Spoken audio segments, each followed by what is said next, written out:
وَيُكَلِّمُ النَّاسُ فِي الْمَهْدِ وَكَهْلًا، اور وہ لوگوں سے گفتگو کرے گا گود میں بھی اور پوری عمر کا ہو کر بھی۔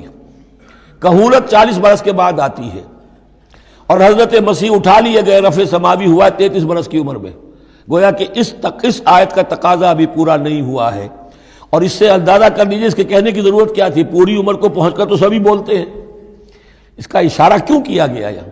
اس لیے کہ ہمیں معلوم ہو جائے کہ حضرت مسیح پر ابھی موت واقع نہیں ہوئی ہے، بلکہ وہ واپس آئیں گے دنیا میں، دوبارہ اتریں گے، پھر ان کی وہ عمر بھی ہوگی، پھر وہ شادی بھی کریں گے، ان کی اولاد بھی ہوگی، اور ان کے ذریعے سے اللہ تعالیٰ یہ نظام خلافت علی منہاج النبوت کو پوری دنیا میں قائم کرے گا۔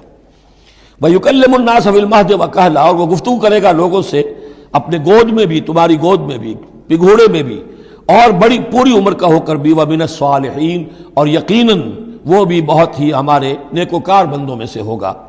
قالت رب انا یکون لی ولد، حضرت مریم سلام علیہا نے بھی وہی جو ہے بات واضح کی، اے اللہ میرے اولاد کیسے ہو جائے گی؟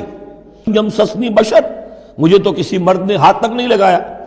قال کذالک اللہ یخلق ما یشاء، فرمایا اسی طرح اللہ تعالیٰ تخلیق فرماتا ہے جو چاہتا ہے، اس کو ضرورت نہیں ہے۔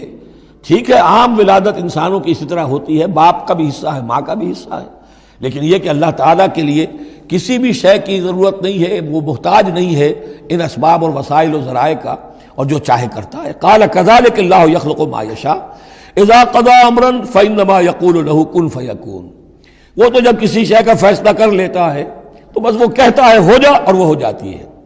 وَيُعَلِّمُهُ الْكِتَابَ وَالْحِكْمَةَ، اور وہ اللہ تعالیٰ اسے سکھائے گا کتاب بھی اور حکمت بھی، والتوراۃ والانجیل، اور تورات بھی اور انجیل